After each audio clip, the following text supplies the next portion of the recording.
नमस्कार, मैं हूं श्वेता झा और आप देख रहे हैं आज तक। क्या देश में फेसबुक, व्हाट्सएप पर बीजेपी का कंट्रोल है? क्या फेसबुक सियासी हथियार बन गया है? ये सवाल इसलिए क्योंकि कांग्रेस ने आरोप लगाया है कि इंडिया में फेसबुक के अधिकारी बीजेपी, आरएसएस के इशारे पर काम कर रहे हैं। फेसबुक की मदद से नफरत फैलाई जाती है और वोटरों को प्रभावित किया जाता है। राहुल के आरोप पर केंद्रीय मंत्री रविशंकर प्रसाद ने पलटवार किया है। उन्हें कैम्ब्रिज एनालिटिका केस की याद भी दिलाई है। रविशंकर प्रसाद ने ट्वीट कर लिखा है कि जो हारे हुए लोग अपनी पार्टी के लोगों को प्रभावित नहीं कर पाते हैं, उन्हें पूरी दुनिया पर आरएसएस और बीजेपी का कंट्रोल नजर आता है। देखिए, कांग्रेस पार्टी अपनी गलतियों की तरफ नहीं देखती है। कमियां आप में खुद है। आप अपनी कमियां नहीं देखते बल्कि इल्जाम तराशी करते हैं। फेसबुक, व्हाट्सएप के बारे में उनके प्रवक्ता जवाब देंगे, लेकिन मैं मानता हूं कांग्रेस पार्टी से आज कांग्रेस का कार्यकर्ता रूठा है, देश की जनता रूठी है। राहुल गांधी जी के नेतृत्व को कांग्रेस स्वीकार नहीं कर रही, उनके कार्यकर्ता नहीं मान रहे। फिर वो अपनी कमियों को कभी भारतीय जनता पार्टी पर, कभी फेसबुक पर, कभी ट्विटर पर, कभी व्हाट्सएप पर जिम्मेदारी डालते हैं। खुद की कमियां नहीं तलाशते। राहुल गांधी जी ने एक इल्ज़ाम लगाया है, फेसबुक और इंटरनेट। अब वो डिनाई कर रहे हैं। अगर डिनाई कर रहे हैं तो कमेटी जो पार्लियामेंट इसके ऊपर इंक्वायरी कर ले। एक कमेटी, स्पेशल कमेटी बनाई जाए इसके लिए, जॉइंट कमेटी। जब इल्ज़ाम एक लगा है, एक ऑपोजिशन का इल्ज़ाम है, उसके ऊपर इंक्वायरी होनी चाहिए। कि इनकी सारी किस्से, सारी कहानियां, सारे दुष्प्रचार, सारे फ्रॉड और फैब्रिकेटेड कहानियां एक्सपोज होती जा रही है। और वही नहीं एक्सपोज हो रही है बल्कि इनके नेता भी एक्सपोज हो रहे हैं। और उसका नतीजा है कि कांग्रेस पार्टी आज जो है वो सिमटती सिकुड़ती जा रही है और फैमिली फोटो फ्रेम में फिक्स पार्टी बन गई है। कांग्रेस पार्टी नहीं बल्कि किटी पार्टी बन गई है, जहां पर कि हर दिन जो है वो इस तरह के झूठे मनगढ़ंत किस्से, कहानियां गढ़ी जाती है। आज जो है वो देश है, देश की आप सुरक्षा पे सवाल खड़े कर देंगे, आप देश की जो है वो सम्मान पे सवाल खड़े कर देंगे, आप देश की सेनाओं पे सवाल खड़े करेंगे, आप देश के जो है वो जो स्वास्थ्य की व्यवस्था हो रही है उस पर सवाल खड़े करेंगे।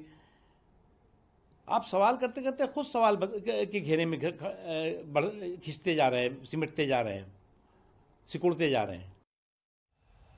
फेसबुक विवाद में बीजेपी विधायक टी राजा सिंह चर्चा में आ गए हैं। आपको बता दें कि इस मामले में उन्होंने अपनी सफाई भी पेश की है। आइए आपको दिखाते हैं उन्होंने क्या कहा है।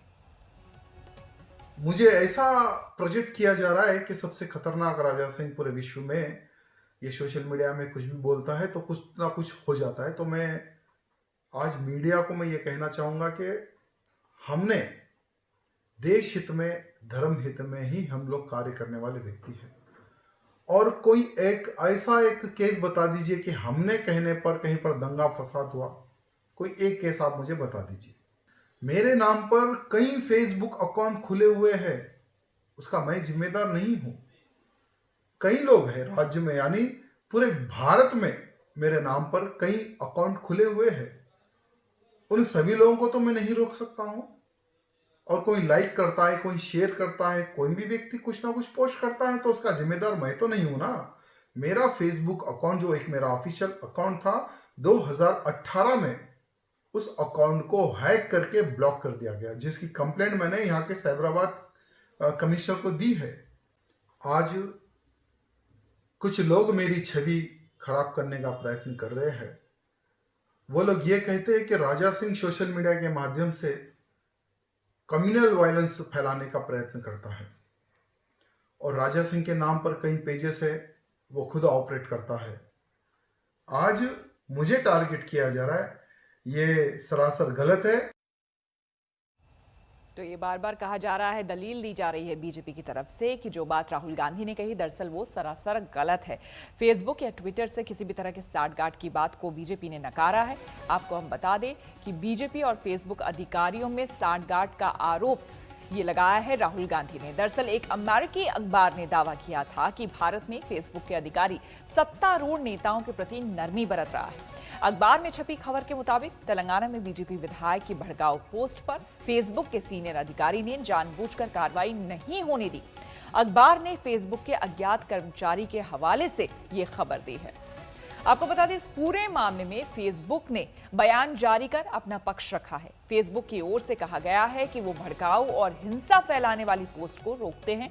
ये नीति वैश्विक है, चाहे कोई राजनीतिक पार्टी ही क्यों ना हो।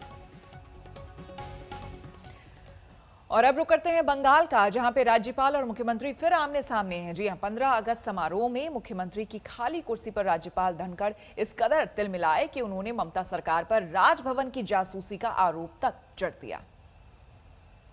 It has set a very bad precedent. I am at loss of words. This has never happened anywhere in the country. I do not appreciate such a stance. It is with heavy heart I am telling all of you, your Raj Bhavan is under surveillance. That should never happen. How can Raj Bhavan, how can Office of Constitutional Head be under surveillance? A list prepared at Raj Bhavan can leave Raj Bhavan only with my sanction. नमस्कार, मैं हूं अंजना ओम कश्यप। हमें उम्मीद है ये video आपको पसंद आया होगा। लेटेस्ट खबरों के लिए यूं ही देखते रहिए आज तक, और इस वीडियो के पसंद आने पर लाइक, शेयर एंड सब्सक्राइब करना ना भूलें।